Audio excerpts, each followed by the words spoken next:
gummy bear.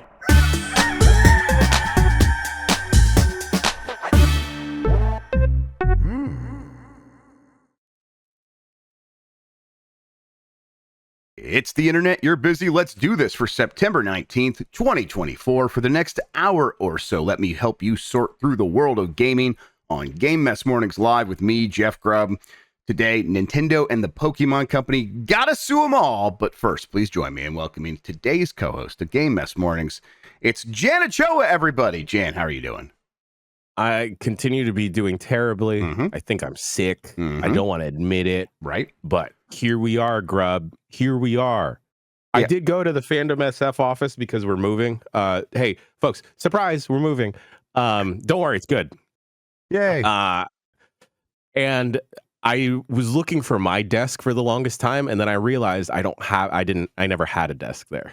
So I didn't really have anything to move other than just take a bunch of... How long is long that you were looking for your desk? Like a good 5 minutes. Okay. Yeah, that's quite a bit of time, Jan. It's because I saw like, oh, there's Eric Tay, there's Tam, there's Kurt, there's Lucy, John Luke, Richard Lee. I'd probably be sitting around over there. And then the thing is, Michael Heim had a desk, and Michael Heim is at IGN. He works now. at IGN, yeah. And Michael Heim had a desk, and I did it. That's pretty fun. But it's okay. Yeah, I mean, I did take a bunch of sugar-free Red Bull and Diet Coke. Oh hell yeah!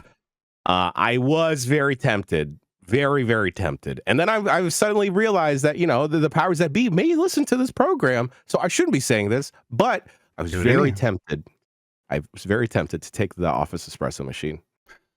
Yeah, I mean, you would be a good steward of it, I think. It seems like it should go to a good home instead of a different office. Unless they have plans to really use it at the office, then all right, by all means, if someone's going to use it, go use it. But but they're going to use it, and you're gonna use it, right? Like you're gonna artisanal, get in there and do some actual magic. Yeah, if you want to see all the things I was tempted to pilfer, go look at my Instagram stories from yesterday. I flew a jet. Oh yeah, you did do that. Yeah, you could talk about that now. Yeah, it was a Cirrus, a Vision jet.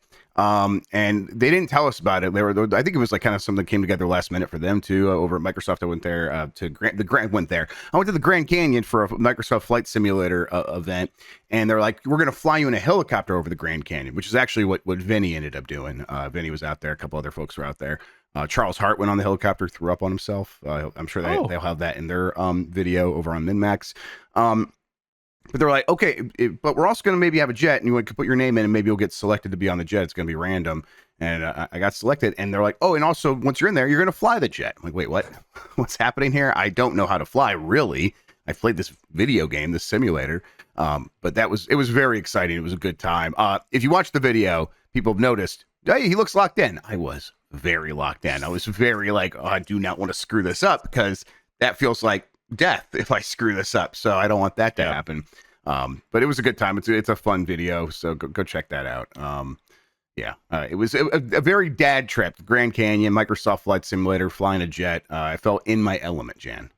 You were the absolute definition of locked in, Grubb. Yes. I watched the thing because you sent it to me early to post, and then I was scrubbing through looking for a good face, and it was just nothing but good Grubb faces. Yes. Because I give good Grubb you were face. so focused. And it's very similar to how I was doing the F-18 challenge in the video, and that's the first thing I did because it was a leaderboard, and I'm like, well, I want to race on this leaderboard. And I got locked in for that, and then it turns out I had another level when it came to actually flying a real jet. That thing, very easy to fly, though, it turns out. Grubb, if there may be an opportunity soon where you are in the Bay Area, we should make the trek down to the Aviation Museum in San Carlos. It's a very fun museum, and they have a little virtual cockpit. It's older now, and it replicates like an older plane, but still pretty accurate. And I think you do very well at it. I would enjoy that quite a bit. That'd be a good time. I am also now, after playing quite a bit of Flight Simulator 2024, really looking forward to that game. So we'll talk more about it a little bit on Bombcast for Vengeance, everybody. Grubb, have you ever gotten into flying those DJI drones? I always like find reasons to justify not spending the money on it, but I really should, because I've gotten a couple of the really cheap ones, and they don't like trim properly, so it's like I'll try to like get them to stay steady in the air, and it's like, this is kind of faking trim, and it's not really doing a good job of it. And the DJI ones, they like can get pretty steady even in like decent wind, right? So yeah. Oh yeah. Yeah, that's what I really need to mess around with. I was saving up there for a little bit, and then like we're going to Disney instead, so I just couldn't justify it. But man, I should get one. Even those smaller Jimmy Jams, I don't know about the ones that were released in the last couple of years, but at least with like the old Phantom models, you could remove some of the assisted supports and just go super duper manual. Yeah. I think you'd thrive in that. I think you'd be so locked in. I think I would like to do the first person view flying and racing that most people do. That would be a lot of fun. That'd be a good time. Grubb, I've been saying this to myself for the longest time. You would kill in like the World Drone Racing League. I would love that. Yes, I would be very much into that. And then also they were talking about all the different new planes they got in the game. Like, and we have the ultralights, which you don't need a pilot's license for in real life. And I'm like, maybe I should get an ultralight little plane. I could just take off on my street, like just fly away. So it's bad. I gotta not do those things, but I want to. Here's what we do. I've been thinking about picking up a DJI Osmo, mobile, like the little Jimmy Jam gimbal guy. Gimbal, yeah. We just get Dan Reichert to open the bridge and be like, "Hey, we got these two idiots. One likes cameras, one likes flying stuff. Please."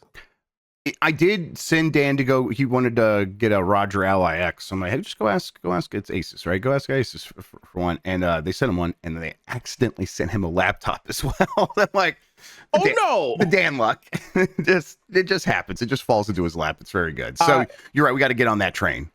Exactly. I think sometimes I think of Dan Reichert as Jenny Slate's character from Parks and Rec, where she just holds her hand out and goes, "Money, please, money, please." Yep. And he's a little bit like slightly more subtle, but not that much, and it works. But he's very charming about it. Is what it is. He's got the riz. Yeah. Absolutely. Let's explain what we do here. Most weekdays, I, Jeff Grubb, will help piece your gaming life back together. That includes breaking news and maybe even some of our own original reporting. For all these topics, I'll get the input of a bona fide expert who will make me look smart. If you're watching live on Twitch, welcome.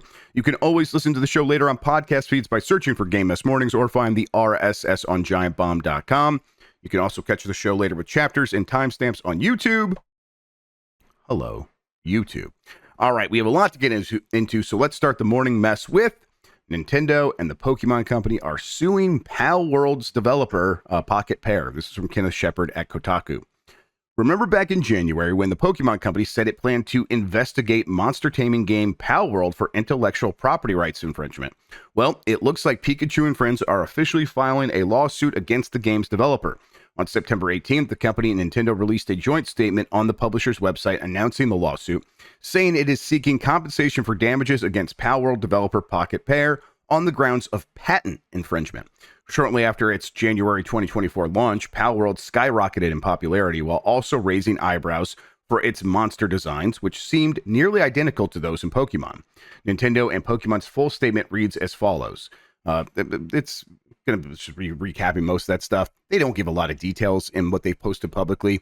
They just say patent infringement. And that's where I was like, I'm pretty surprised to see that because you don't get a lot of patent infringement lawsuits between different video game companies. And for good reason, mostly because it's not good for the industry when these companies start suing each other over patenting game mechanics. Now, we don't know what mechanics Nintendo and the Pokemon Company are talking about yet. There has been some people looking into it. I think Steven Totilos found at least one patent that I think Nintendo filed in like 2016. Nintendo and the Pokemon Company filed around 2016 for the throwing a Pokeball in a 3D space, something along those lines. And that was probably for Pokemon Go and then the games following that. So you would be like, well, throwing a ball in a game to catch monsters, wouldn't that go back to the 1990s? And patents, as we all know, only last for 20 years, and then they're gone. They don't matter anymore. So that would be up by now. Well, no, they're talking about in a 3D space, so maybe it just goes back to 2016. So it would still be viable. Either way, I want to make it clear, this is patent trolling at a certain point, because what they're really mad about is that the characters look similar, but maybe not so similar that it's actionable. Clearly they don't feel that way, or else they would be suing them for copyright infringement, something that has a much more stronger standing legally, also something that is like more respectable to a certain degree. There's a lot of copyright trolling in like music and stuff like that. But patent trolling is, from game mechanics, like a lot of these companies have these patents and they don't sue each other because they know that like that kind of might start a war of going back and forth of various companies suing each other, and Nintendo not respecting that is a bad look and kind of a joke, in my opinion. I don't know. How do you feel about all this? Yeah, it feels really scummy. I mean, we've had like a long history of games now, Grubb, where there are like pocket monsters similar enough to Pokemon, like not just like going back as far as like Digimon, but like even the last couple years, besides Palworld, we have games like Temtem, Cassette Beasts, a whole slew of other Pokemon-like games that have similar pocket monsters that you can throw stuff and capture. And I think it's just because Palworld kind of blew up and has similar enough designs to Pokemon that they've been biding their time and waiting for some lever to pull that feels like an appropriate lever to pull to try and take the whole ship down. It feels very scummy. You know, I love Pokemon, as we all know. They should contact me if they want a color commentator. But that being said, like, I don't really support this because you're right, Grubb. This is like the loose Jenga piece that's going to make the whole tower crumble. Yes. Because then as soon as this goes down, who knows how like a different company may wind up pursuing the Pokemon like company. Even like, shadier companies, right? Yeah, like that'll like, you know, bought some patents from some indie developer and then started like trolling another company on that kind of stuff. It's the kind of thing that does happen in a lot of other spaces.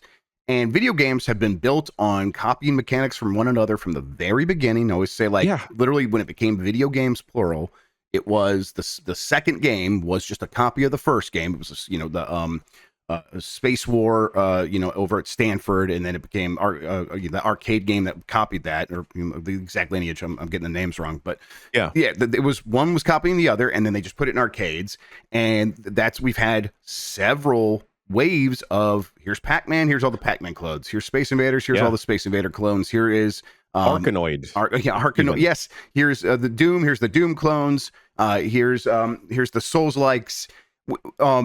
The industry is better off when everyone feels like they can use all the mechanics they've seen in other games. I think even like someone's mentioning for board games, there's been a case that has established that you actually can't patent mechanics in board games. Somehow that you know, maybe I'm not an expert. Maybe that's not exactly true, but that's what someone mentioned to me. And it's like, yeah, I mean, that's clearly the way it should work. If you have a game where you throw a ball at a monster, you should not have 20 years of protection from competition. What you should have is reasons to make your throwing balls at monsters better than the other games. That would be better for everybody, including you, but it would be better for the people who buy and play games, which is actually who we should be trying to protect in this situation, because you're a giant multi-billion-dollar conglomerate that has no real risk here if people also happen to like Palworld. And you know, just fundamentally what this is they see the characters in Palworld looking similar enough, which I agree, they look really similar. Totally. And if you want to do something about that, like directly, go ahead. But I mean, even that's a bit silly. But they see that they don't feel like they can get a copyright lawsuit across the finish line, or to be enough of a threat to successfully scare Palworld's developer Pocketpair into settling. So they're like, we're going to go with the patent case as a threat for this other issue that we really have. And that sort of punishment, this punitive style of litigation, is silly. It is a distraction, and it could cause further problems in the industry. Yeah, not just for like the advancement of like pocket monster advancement, but I start to worry, Grubb, after you brought it up, of like maybe there's another shadier company that is copywrote like a different type of mechanic, perhaps like trading of Pokemon. Like they swooped that up from an indie studio, or even other aspects of Pokemon's repertoire of IP and stuff. Like, hey, we actually bought this game 15 years ago that is like a sleep monitoring app that has like little dudes in it. Pokemon Sleep blowing up. Now you got to stop that, Pokemon. I mean, there probably is a pharmaceutical company that has a patent on gamifying health-related goals in an app. Yeah. And it's like, well, that would may potentially be a broad enough patent to come after Pokemon Sleep. Exactly. And it's Nintendo does, like, in the long run, doesn't want this because they would be the biggest target for these sorts of things. They have a lot of money, and they have a lot of different kinds of games. And this just comes back to my fundamental disagreement with the idea of patenting game mechanics. Game mechanics everyone should feel comfortable to go see a mechanic and be like, I'm going to put that in my game and I'm going to try to make it better. And if I don't, well, then the game that I'm copying from that does it better is still going to be just fine. That to me sounds like a much healthier space. Yeah, this doesn't solve like Pokemon's actual problems with like the designs being pretty much not one for one, but like one for half. Mm-hmm. And the thing that I find hilarious is that this is the Pokemon company's way of choosing to not continue to innovate and like, no, we just want to keep doing business as per usual. Yeah. Where like we don't want to have to think about going multi-console. We don't want to have to think about maybe branching out to the PS5 or like phones even. We're going to stay put in what has been working for us because it has proven to work for us. Palworld, y'all got to settle down. We're going to take you down. Yep. It doesn't feel it makes my tummy hurt, Grubb. Yep. Yeah, same. And Nintendo going all the way back to like Zelda, the original Zelda for the Nintendo Entertainment System. You can compare that to Rare's Saberwolf and be like, hey, this game looks a lot like what Rare was doing, a company you were working pretty closely with at the time.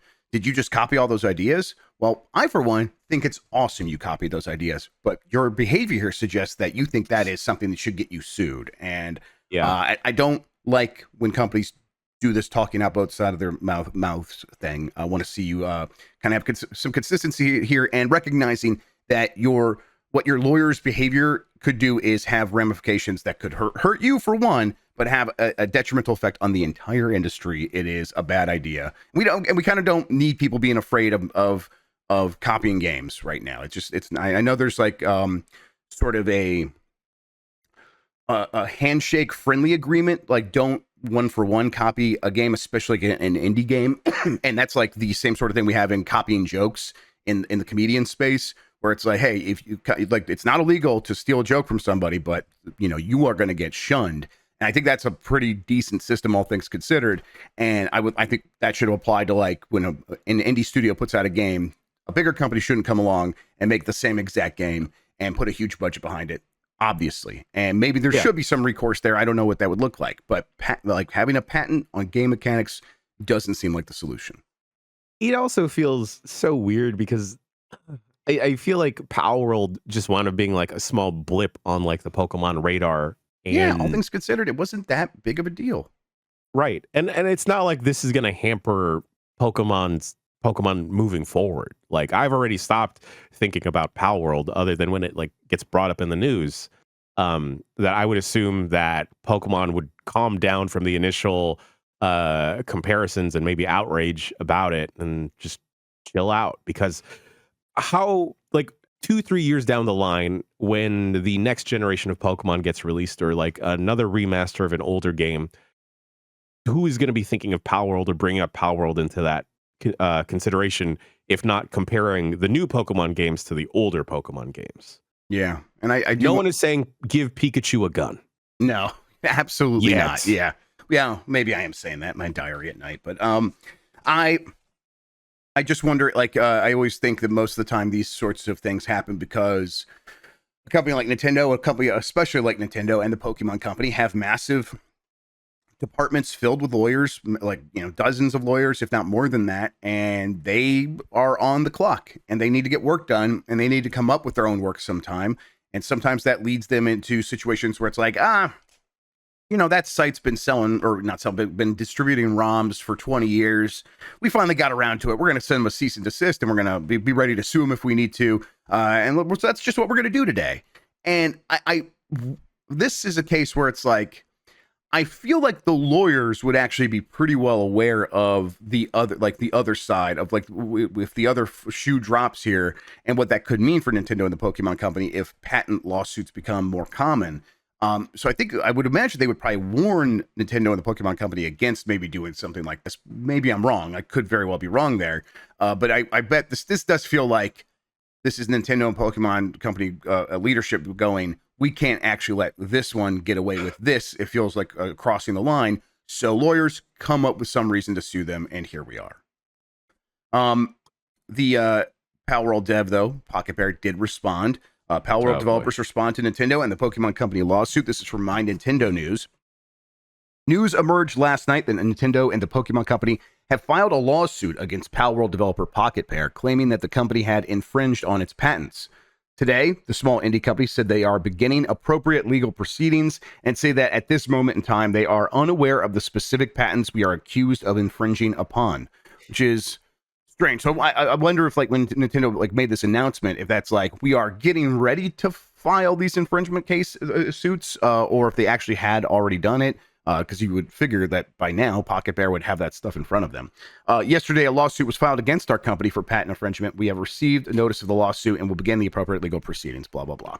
I mean, what choice do they have? But I don't know. I mean, I think that this probably doesn't actually go all the way to court. Nintendo probably will just want them to settle and kind of like put on this show of like, this is what happens when you come for Pokemon. Yeah, God, I hate the whole deal of,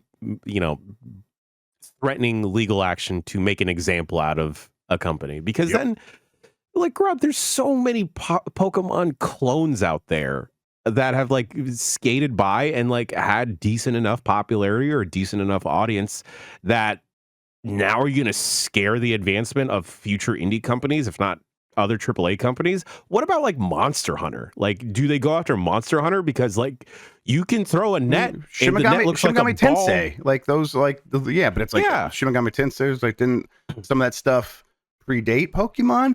Well, yeah, but what if they had something that was just slightly more ball-like and they threw that? Now are you going to? No, they're probably not. They're like, but it just begins to feel strange that like you're picking and choosing your cases here. Grubb, are they going to go after Robopon next? You can't touch my Robopon. The Metabots? Metabots red and blue? Come on. It wasn't. Come on, Grubb. It was Rokusho and Metabee version. Thank you. I appreciate it. Oh, you always got my back on my Metabots lore. We'll see. I think that Pocket Pair is probably going to realize here pretty soon. It's like we flew too close to the sun, and for their responsibility in all this is you made characters look a lot like Pokemon characters. What do you expect? And I fully understand that argument. I just for me, it's like, well, my problem with that is like, oh, okay, well, that happens all the time in games, and that stinks. I hate when that happens to people. You feel like your work was copied. Clearly, that's not great. But I bet Pokemon's going to be fine. And then Nintendo's like, well, we're going to do a patent lawsuit, and that's like, oh, that actually could have ramifications on the rest of the industry. So one is actually, in my opinion, worse than the other, because like one thing's kind of common scummy behavior, and Nintendo's is kind of could be detrimental to the entire industry. So, but still, what did Pocket Pair expect, right? Yeah, you're flying too close to the sun. I think they should, for the future of the company, whatever they plan on doing with, if they continue to want to make more stuff for Palworld or a different project, maybe don't make cutesy wootsy monsters. Yeah, I mean, make your sheep look different, right? I mean, it's clear that they just looked at the damn Wooloos. What are they called? Wooloos, and they're like, we're gonna have our own one of those. And people would be like, well, sheep exist in the real world. Come on. They were copying the Woola. They just were. And for their own sake, yeah, you probably want to steer clear of getting that close to the Nintendo sun specifically, because they do just have an army of lawyers, and you're going to end up in a situation like this. It's as much as it's Nintendo bullying the industry, yeah, and that's not going to change. Yeah, I've started to look at Nintendo very fondly with all the developments for like the PS5 Pro and however the Xbox is doing. And then I remember that they can occasionally be a big bully like this. Yep, absolutely. And yeah, Bunga says you don't have to defend Nintendo. I'm like, just explaining what's happening. That's all. Just explaining what's happening. It's not really defending, because, again, I don't feel like we've kind of trying to crucify Nintendo here a little bit for their behavior, because I think it deserves it. But what did Pocket Pair expect? I still believe that's true. Yeah. At the same time, Pocket Pair, maybe don't give something that looks like a Pikachu a gun. Yeah, I mean, that is going to be the kind of thing that sets off Nintendo. And if you want to avoid this situation, you should avoid that. But if you think you're gonna, like, if you want to still do it, I think you have every right to do it. Because at a certain point, I do think it's a bit of a parody and fair use in some cases. Because yeah, legally distinct is kind of how I would describe most of the characters in Palworld. I think Nintendo would probably do that too, which is why they aren't suing them for copyright. They're suing them for the patent. But okay, hear me out, Grubb. Hear me out. I do want Nintendo to sue whoever the fuck owns the IP to Ghostbusters, though. All right? Sure. I cannot stand any more Ghostbusters movies. Did you watch Frozen Empire? Terrible. Man. They just killed a dude in a vape shop for no reason. Well, we got to leave the dudes in vape shops alone. Come on, Hollywood. What are you doing? They throw like the little ghost trap. That's like a rectangle. It's close enough to a circle. Would you give it? And they're capturing a ghost. Do you think a 4 out of 10 is a fair score for Ghostbusters Frozen Empire? I would go, 4 out of 10. I was going to say 3.5. This is not an attack on Greg Miller. It should be. This is an attack on Paul Rudd's legacy. God, Rudd, what are you doing, buddy? He's rudderless over there. I'm sorry. I'd like to apologize for my joke over here. All right. PlayStation announces 30th anniversary collection, including gray PlayStation 5 and PlayStation 5 Pro. It's from Chris Cohen at VGC, who had just started writing it when I put it in here. So there's no details here, really. It says Sony has announced the PlayStation 30th anniversary collection of consoles, including a gray PS5 digital and PS5 Pro. I do have the video over here, though, so I'll get that up for everybody. Let's just take a look here. Yeah.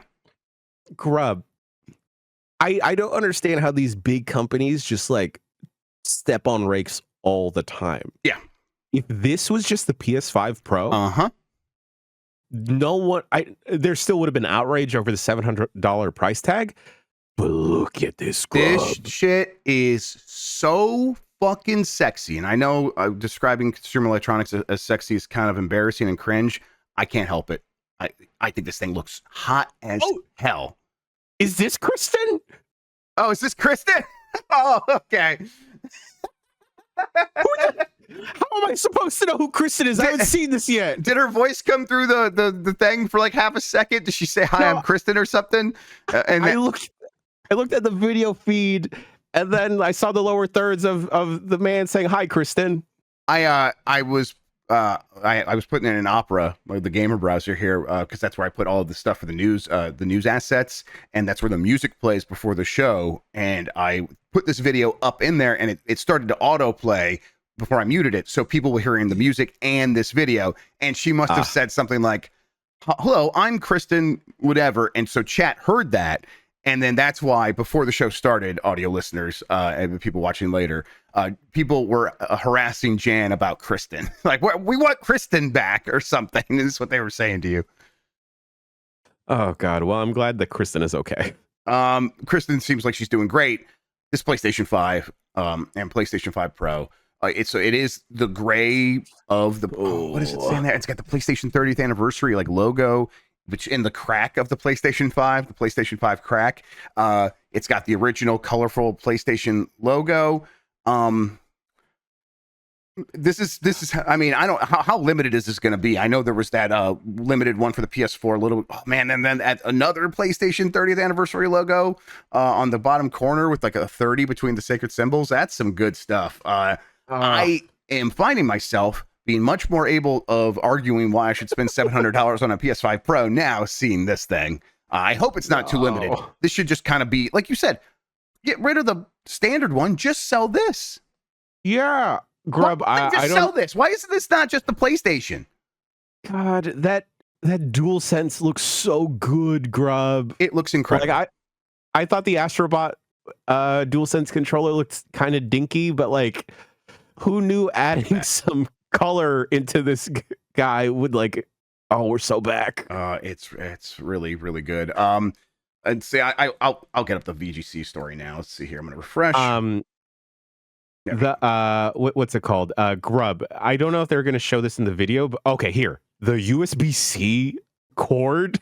Whoa, whoa, is it, oh my god, is it a cord with like the controller plug thing on it? Okay, let's try to describe this. So you know how you would plug a PlayStation Dual Shock or the original PlayStation controller into your PlayStation 1, and it had that gray sort of where the port like would come out of. The handle where the port would come out of.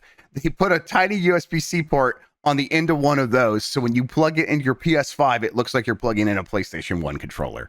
Oh god, and the PS Portal looks cool now too. PS Portal looks awesome. This again, it's the gray of the PlayStation 1. They for the texture of the grip, it is, once again, this is I think the standard the way it is on the PlayStation 5 in general, but it is all the square, circle, triangle, and X button, and then it has the colorful PlayStation logo. Everything else is the same as like the PS5, the PS5 Pro, the PlayStation Portal. But like, God, it changes everything. It's like the toothpick meme where it's like with a toothpick. I look cool now that they put a toothpick on the PlayStation 5 Pro. I'm down. Yeah, they gave it a cigarette in its mouth. Yeah, cigarette in its mouth. Wow, you look cool. From VGC now. The collection will include special 30th anniversary editions of the PlayStation 5 Pro and the PlayStation 5 Digital Edition. The 30th anniversary PS5 Digital Edition will include a console colored like the original PlayStation, along with a matching DualSense, a console cover for the disc drive, which is still sold separately, a vertical stand, a poster, one of 30 possible designs, an original PlayStation-style cable connector housing, so that the housing just like something you can like clamp on, 4 PlayStation shapes, cable ties, a sticker, and a paper clip. The 30th anniversary PlayStation 5 Pro will include the same accessories, but the DualSense is replaced with a DualSense Edge. Oh, this thing's going to be $1,000. And a DualSense charging station. Sony says each 30th anniversary PS5 Pro will have a number on it, and the console will be limited to 12,300 units globally. No. The 30th why? What is wrong with you? Just sell this perpetually. Why? Why do you hate me? I don't need a number on my console. I just want it to look like a PlayStation 1. Grubb, please forget the VGC story at this point. Go in the GB chat and look what Sean just linked you as far as the box that they're putting this in. Oh. All right, hang on here. Let's see, are they actually, maybe they'll show it on here at the end or something, maybe not. I don't think they do. Okay, all right, well, I'll bring it up here then. Let's go there. The gamer browser. Thank you very much. All right. Yeah, that's good. Oh my god. Okay, I mean, are they saying how much this thing is? Because it's I don't think it's saying here in the story. But apparently the collection will be released on November 21st. Pre-orders begin on September 26th. So I'm gonna try to get one. Yeah, me too. Sony, I normally like one, please. Me too, Sony. Yeah, this looks good. I mean, PlayStation, please. Yeah, I'll scroll down so people can just see like here's the PlayStation ties. Here's the clamp that makes it look like a PlayStation 1 controller. Yeah, this is some good looking stuff here. I guess I'm not surprised because this is pretty similar to what they did with the PS4 one for was that the 20th anniversary now? Or must have been, yeah, geez. And that was great, but also limited, and I thought that looked very good as well. This in a lot of ways looks even better, and 12,300 units globally. So probably gonna sell out instantly. We'll see. All right. Let's take a quick break. When we get back, plenty of more headlines, including an update on Hi-Fi Rush. Do that right after this.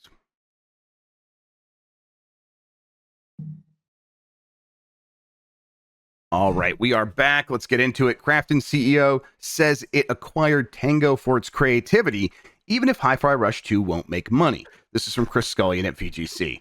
The CEO of Krafton says the acquisition of Tango Gameworks was designed to add more creativity to its portfolio than to make big money. Microsoft announced in April that Tango was one of 4 Bethesda developers it would be shutting down, and the studio seemingly closed its doors in June. However, last month, South Korean publisher Krafton, which also owns PUBG Studio and the Callisto Protocol studio Striking Distance, announced that it had acquired Tango Gameworks, seemingly rescuing it. And it did that specifically with the purpose of making more Hi-Fi Rush games rather than what's the darkness game? What's their horror game called? Evil Within.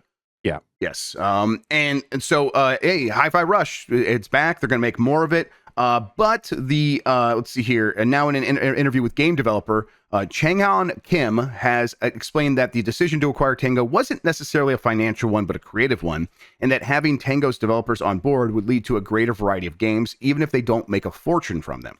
Here's some quotes. We wanted to maintain their legacy, Kim said. Although they did not have a big success in their games, we saw many creatives worth pursuing. That's why we wanted to work with that organization.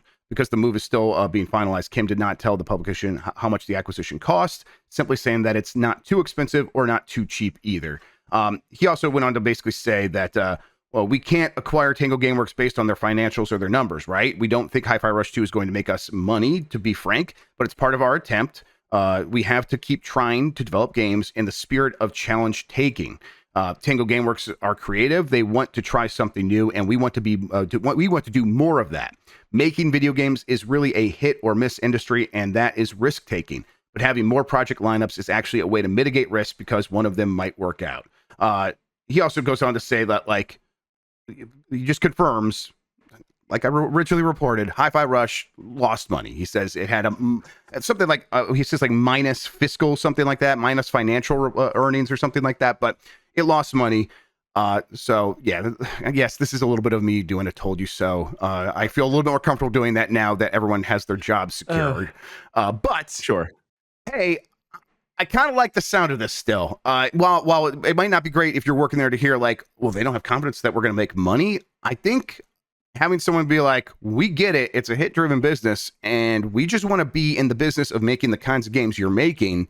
As a creative, maybe that's a little freeing. I don't know. How are you reading this? Yeah, it feels like a comp assault where, yeah, we really like this crew. We know that they're not going to make money, but we're going to let them do their thing. And you know what? We like these wild scallywags of people. I'm not going to say I relate to this sentiment at all, because, you know, I look in a mirror and I kind of see a similar thing. Just saying. But hey, as a creative, for sure, this must feel very freeing to not have that hammer or that guillotine hanging over your neck of like, if you don't make money, this is gonna drop.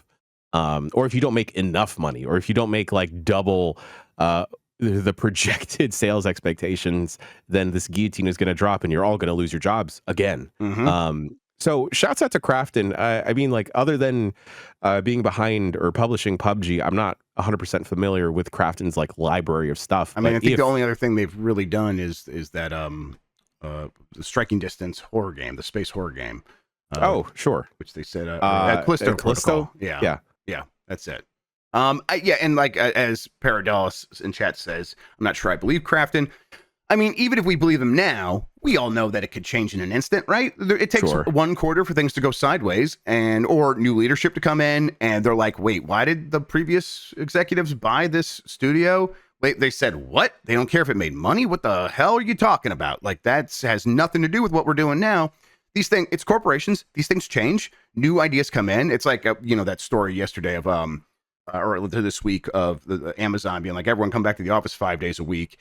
And the people were explaining the reasons they were doing that. Because, hey, if you do that, a lot of people just won't come into the office. They'll just quit. So it's a good way of laying people off without having to actually lay people off. And it's like, these companies always will pull levers at any time, whenever they need to. They don't care. So obviously, we know in a year, everything that's said here could be completely irrelevant and have no bearing or material effect on the future of this studio.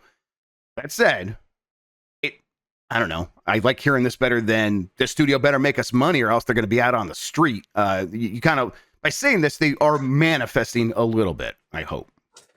Right. I hope also the whatever profit Tango Gameworks is able to create for Krafton is just going to be like a net positive across the board of like, hey, Right. we're happy that we have another studio with like a proven track record of making great games that let's just say break even, so we can continue doing that.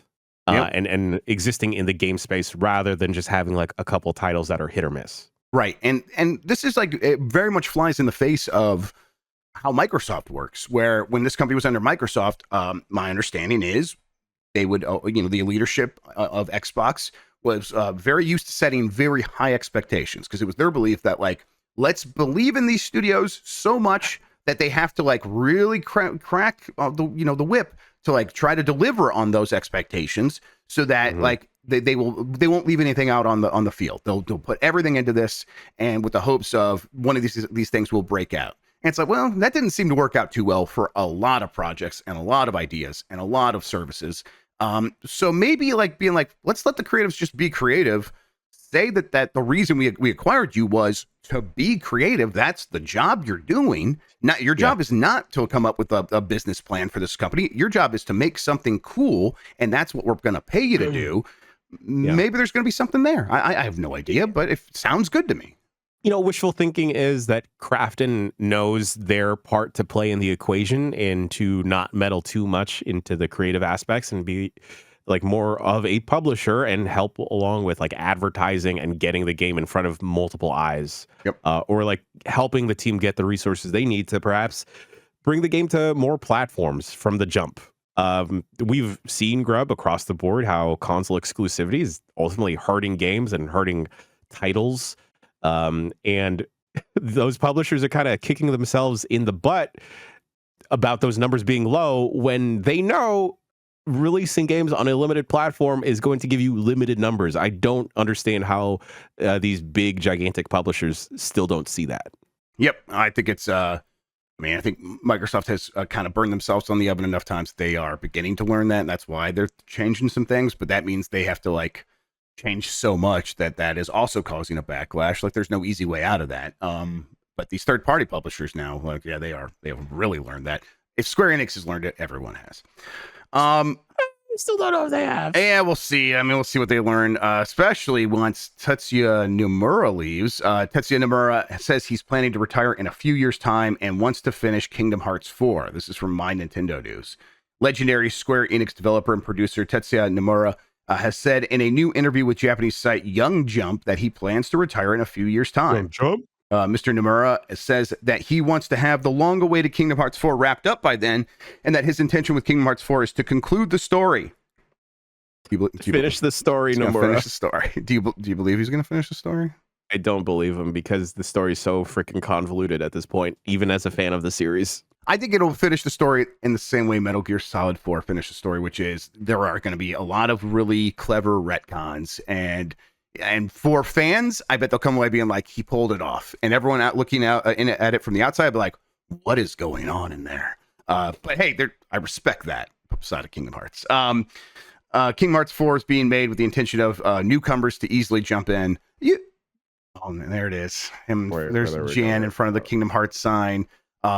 I forget why. You told me why that was there, but I forget. They made it for me. That's why. Do you ever get a little scared when you hear a game like a sequel is being made with the intention of being easy for newcomers to jump in? Nah, not at all. I get a little bit like I'm not like gatekeeping in a way. What I'm saying, like I feel like the games work for a certain reason, and whenever the developers get in their heads about like, God, we should try to make it easier, or we should try to make it more appealing or whatever, I think they end up sanding down not just the rough edges, but the interesting edges sometimes. Sure. And I'm like, there's probably some other, like, if you make something that people just can't ignore, the people who are newcomers will just manifest the reasons to get in there and check it out. And I think that's been kind of, at least in most scenarios, that's been the best case. But I don't know. Who knows if that's what's going to happen here.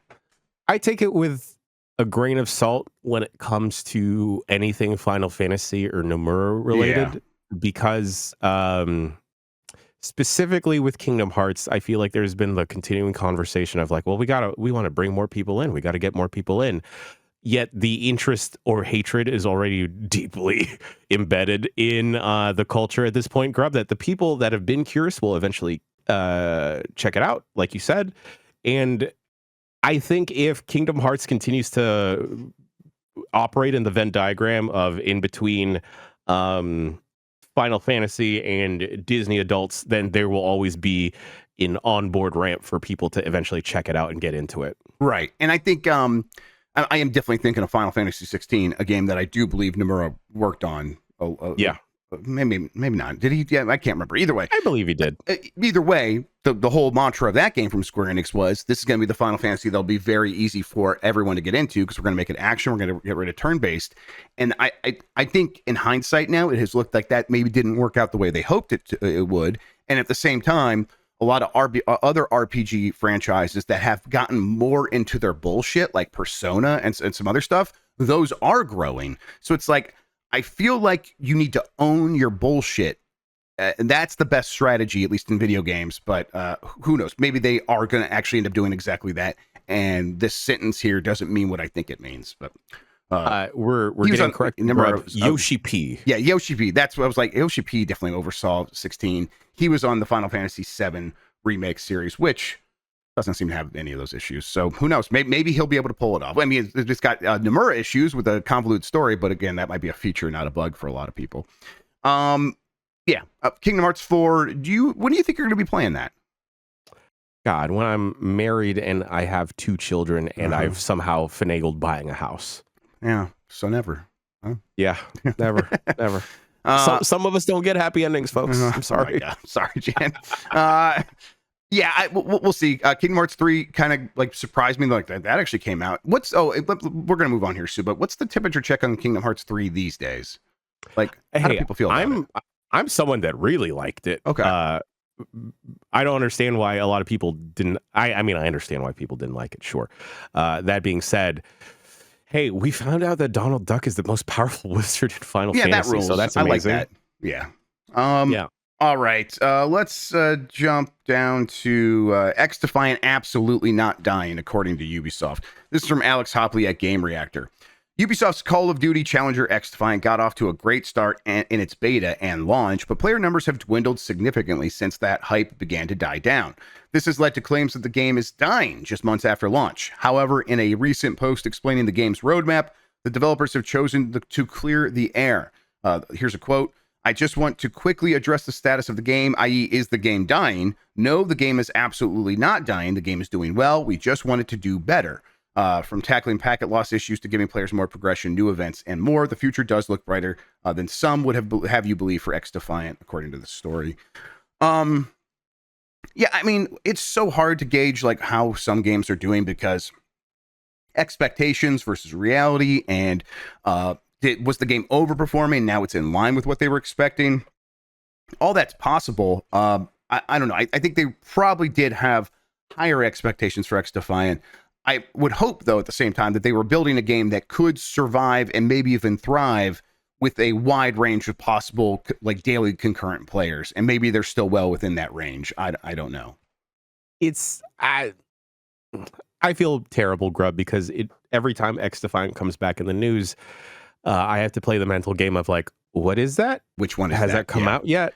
Which one is that? Tom Clancy's colorful Call of Duty. Right. And then like I feel bad about like that I have a negative association when I realize, oh yeah, it's the Ubisoft game, and then okay, then the expectation comes of, well, how long is this going to last? Yep. And then seeing a headline like this is not necessarily inspiring to look in a positive light. Yep, definitely. I feel like whenever a studio feels the need to say this, not necessarily a great sign. Kind of let the game do the talking for it. But I don't know. I don't think XDefiant is at risk of evaporating like a Concord. That doesn't seem to be the case. And I will say that I do feel occasional interest in, as someone who did spend a lot of time with Call of Duty, being like, I want to go play Call of Duty, but maybe one without the baggage. That could still be XDefiant. Yeah. The issue is, I do feel the sort of negativity of a lot of other people like either not knowing or caring about it. And so if I was like, hey, Giant Bomb Crew and Slack, should we play XDefiant this week? I'm like never going to really push that point because I'm like, that doesn't seem like a good use of our time. I don't think people would be on board. So and I think a lot of people are probably feeling that similar feeling of, do you want to try to convince your friends to come play XDefiant with you when they are all probably going to be like, we're already playing Warzone, dude. What are you talking about? So it's a tough uphill battle for every game in this space. But I think especially for a bigger one from a bigger publisher that maybe needs a certain level of success to justify ongoing cost of producing a game like this. Yeah, I think folks at home, you should just introduce themed weeks for your friend groups. It's fun. It's really exactly. fun. You start building excitement of like, oh shit, infrastructure week. Yeah. And then guys, they get excited even if they don't know what infrastructure means. It's great. Exactly. See, people are still talking about B Week. B Week was a big success. Hey, that 911 show made a whole season about killer bees. Yeah, they saw where all the excitement was. That whole infrastructure week, I'm just going to be wearing a hard hat, a high vis vest, and hold a clipboard the whole time. I almost said it wrong. Sorry, folks. I'm gonna get all my Dickies clothing out, and it's gonna be real good. Yeah, it's gonna be good stuff. That being said, in all the goofing around XDefiant, I do hope that it succeeds because I think there is the space for a COD alternative, especially with Battlefield not really having a space in the gaming environment right now. I think me as an outsider to COD, it just feels very bloated, and it feels like a system that is like way too ingrained that you have to have. It starts to feel like a Destiny where I don't know where anything is, so I'm just going to stay away from it. And that the fan base occasionally will feel too rabid, or at least a hardcore audience behind COD, that maybe I would check out an XDefiant down the line. Grubb, if you put into Slack, let's go play XDefiant, I'd be okay, yes. Yeah, I know you'd be okay, yes. I was thinking like, what would Sean think? And he said it in chat already. He's like, no, we're going to do more Oops All Nickies in Call of Duty. I'm like, well, that does sound fun too. And that I played that out in my head. I'm like, okay, I'm down for more Call of Duty at the same time. So, yeah. All right, let's clean up a few other things here. Minecraft is going to be dropping PlayStation VR support next year. There's a report from the Wall Street Journal. PlayStation 5 has sold twice as well as the Xbox Series S and X, something I think we've talked about a bunch of times now. What do we even say there anymore? Duh. And then I like this one. Yeah, you want those games, right? So here you go. Now let's see you clear them. That's the name of a game. There's two of them. These are the games that are... This is a developer making those games you see in the mobile game ads where it's like someone like pulling the pins out and the lava falls down on the guy. And you're like, oh my God, how can you be so stupid? How can you play games so bad? I'm going to go download this and try it myself. And then that's not really the game. The game is, Ebony. And it's like some princess being like, hey, hello, my lord. Now build your kingdom. This game is actually all of those games you see in the ads and just that. And there's two of them. So like as those games have changed in the ads, like now it's soldiers running on a field going through gates. I actually don't know if that's in one of these ones, but that's the ones I see in ads now. And I will I just want to play that game. And then of course you get in there and it's like, that's 10 seconds. And then the rest of the game is building up your base again. It's very frustrating, but this is now coming to consoles. It's going to be on PlayStation, I think Xbox and the Switch. And it's as a collection of both 1 and 2 of, yeah, you want those games, right? So here you go. Now let's see you clear them, which is a beautiful name. Sure. I'll play this. I'm all for that, Grubb. All right. Poll question. Let's get to the poll question from yesterday. Got it right here. Actually, maybe I got to frame it up proper. There we go. Okay. Are you happy with the alleged Nintendo Switch 2 renders? We got plenty of responses here. Let's go work our way up from the bottom. Only 3% are very unhappy. 3% are unhappy. 52% say meh. 30% say happy, and 13% say very happy. This is probably I think everyone acknowledges that this is not bad in any way, but I was like a little like, okay, I guess I don't know what I was definitely hoping for exactly this. So why am I disappointed? I tell you, I'm cured of that because I saw some people like being hysterical about it on Twitter, being like, Nintendo used to innovate. I can't believe they're doing this. And it's like, did you forget like the Super Nintendo the Game Boy Color, the Game Boy Advance after the Game Boy, the 3DS after the DS, the Wii U after the Wii. This is what they always do. So I'm cured of that insanity. I'll say that after seeing people being completely unreasonable. But I sympathize with people who are meh about this. How do you feel, Jan? Yeah, I'm okay. As long as it works, as long as I don't get Joy-Con drift, and as long as it got game good, Grubb, I'm okay. Yep. Also, I'm just hoping it's not going to be 500 plus. Yeah, have we done a poll about what we think the price is going to be? We didn't do a poll, but we did like a temperature check around the room during the Bombcast. And I think you said 400 to 450, and that feels... Yeah, I'm like dialed in on 400 now, where it's like, I know they could get away with 500 if they really wanted to, but I think if they come in at 400, they probably will still make a profit because the chip they're going to end up using probably is relatively old from NVIDIA at this point. They really, I'm sure, got it very efficient to produce those now.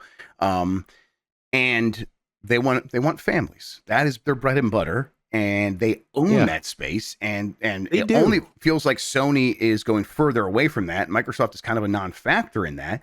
So why give it up? I mean, and I know they could, let's put the screws to them. If the families don't have any other option, let's charge 500. But then that starts to get like, no, they'll just take that money and put it in other places in their entertainment budget, not towards other video games. You're just going to scare them away. So just go with 400. But I know every time I have that conversation, it's like, that's not how they make these choices. They make the choice based on what they think they can get away with. So we'll see. All right, new poll question here in a second. Just a kind of simple one, but I'm curious.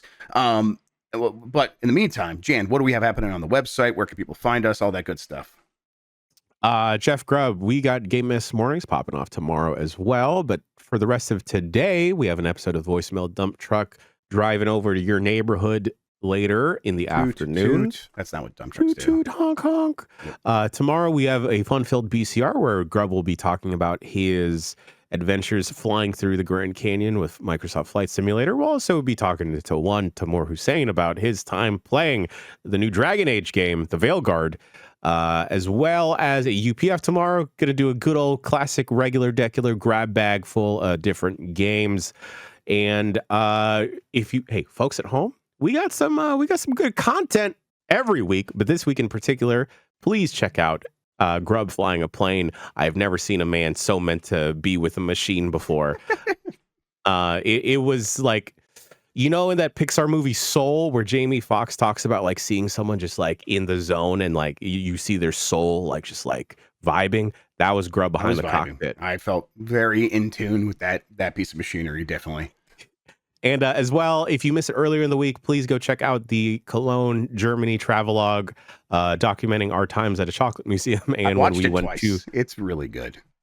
I'm not tooting my own horn here, Grubb, but I do think it's very telling that the vibes are immaculate. If me editing it and having to watch my coworkers repeatedly as I edit this, and then I just watch it again myself, it's a fun time. If you want to. If you miss hanging out with your friends, folks at home, go watch this video. We're your group of friends. Yep, it's a good time. Dragon Age, Veilguard previews did pop off here, like as we started the show. They look very positive. Very excited. Tam did go for GameSpot. John Baum wasn't invited. Who knows why? But Tam went for GameSpot here too. And yeah, people are like got to play for like 6 or 7 hours, and they're saying stuff like Brittany Bombacher saying it's the game that it should be in 2024. Danny Pena says it's his hype is through the roof. Tam he says he's very impressed and it could be special. He's got his preview up on GameSpot.com now. Yes, I'm gonna go read it right after this, and you all should too.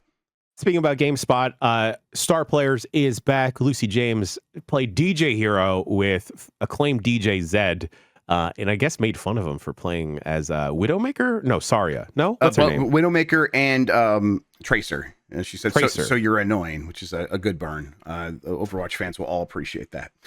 All right. We'll talk about that Dragon Age stuff, like Jan said, on BCR tomorrow. I'm sure if I think Tam might still be on the show tomorrow. Next week, I think he's missing. So maybe I'll talk to him a little bit on there as well. Thanks for watching, everybody. Jan, thank you so much for hanging out with me today and talking about video games, man. I really appreciate it. It's the only way to start a Thursday, Grubb. Thank you all for watching. Thank you for listening. You're the best audience in gaming. Till next time, have a good one. Take care of yourself, and goodbye. Mwah.